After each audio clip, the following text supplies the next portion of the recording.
Welcome aboard. Get ready to set sail on the journey exploring the world of international maritime regulations. From the bustling ports of Asia to the vast ocean of American ship carry goods, connect cultures and fuel our global economy.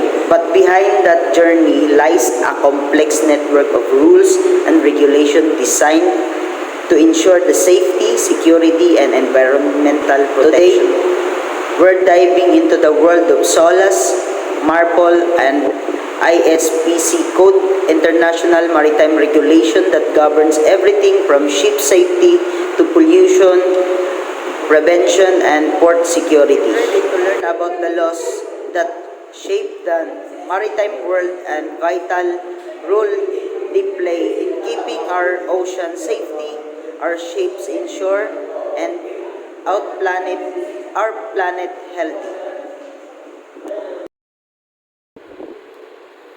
Philippines. The Philippines, a nation with a rich maritime history, takes a comprehensive approach to implementing SOLAS, MARPOL, and the ISPS Code, its marine rules and regulations. A cornerstone of its maritime law provides a framework for safe ship operations and crew qualifications. The Domestic Shipping Development Act of 2004 focused on promoting domestic shipping also incorporates SOLAS requirements. Furthermore, the Marine Pollution Control Law, a testament to the Philippines' commitment to environmental protection aligns with MARPOL's objectives. This regulation, along with numerous other acts, a decrease demonstrate the Philippines' dedication to upholding international maritime standards. China, a global maritime. The United States, SOLAS, MARPOL, and the ISPS Code are woven into the fabric of its maritime law. The Shipping Act of 1984, a landmark legislation, governs the nation's shipping industry and includes provisions related to SOLAS requirements. The Act to prevent pollution from ships, a direct response to the need for environmental protections, aligned with MARPOL's goals.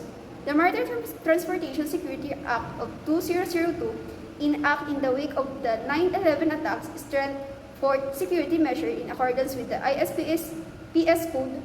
These acts, along with the extensive Code of Federal Regulation, or CFR, Title 46, ensure the safety, security, and environmental responsibility of U.S. shipping.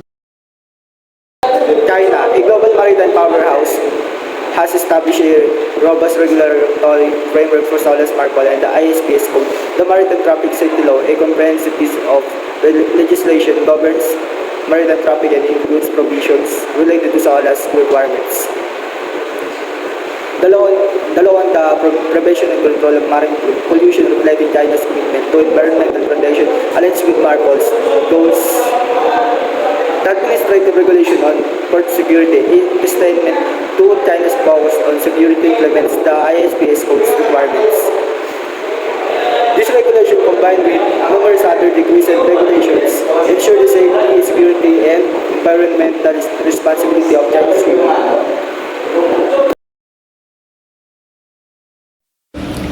Japan, a nation with a long maritime tradition, has a well-developed regulatory system for SOLAS, MARPOL, and ISPS Code. The Ship Safety Act, a fundamental piece of legislation, governs ship safety and aligns with SOLAS requirements. The Marine Pollution Prevention Act, a reflection of Japan's commitment to environmental protection, aligns with MARPOL goals. The Act on the Security of International Ship and Ports Facilities, enacted in response to global security concern, implements the ISPS Code requirements. These acts, along with numerous other regulations, ensure the safety, security, and environmental responsibility of Japanese shipping. Australia, a nation with a vast coastline and a strong maritime industry, has implemented comprehensive regulation for SOLAS, MARPOL, and the ISPS Code, the Navigation Act 2012. A comprehensive piece of legislation governs navigations and includes provisions related to SOLAS requirements, the protection of the sea, prevention of pollution from ships, Act 1983, a testament to Australia's commitment to environmental protection aligns with MARPOL's goals. The Maritime Transport and Offshore Facilities Security Act 2003, enacted to enhance security, implements the ISPS Code's requirements. These acts, along with numerous other regulations, ensure the safety, security, and environmental responsibility of Australian shipping. Flag of European Union. The European Union, a global leader in maritime regulations, has harmonious SOLAS, MARPOL, and ISPS code implementation through a comprehensive system of directive and regulations. Directive 2009-18-EC. A crucial piece of legislation established a common framework for accident investigation aligning with SOLAS requirements. Directive 2016-802. A testament of EU's commitment to environmental protection, sets stringent standards for sulfur emission aligning with MARPOL goals. Regulation number 725/2004, enacted to enhance security, implements the ISPS code requirements. This directive and regulations, along with numerous other legal instruments, ensure the safety, security, and environmental responsibility of shipping within the EU. Other countries like India, Singapore, and South Korea have established the Comprehensive Merchant Shipping Act that serve as the foundation of their maritime regulation.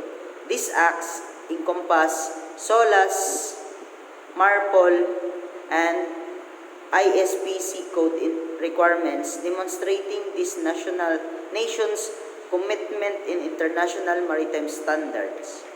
India's Merchant Shipping Act of 1958, Singapore's Merchant Shipping Act, and South Korea's Shipping Act, Safety Act, along with other related legislation ensuring the safety, security, and environmental responsibility of the shipping within their respective jurisdiction. This regulation, while varying in specific shares of common goals to ensure safety, secure, and environmental responsible shipping practices worldwide. By working together, nations can create a global maritime system that protects our ocean, our people, and our planet.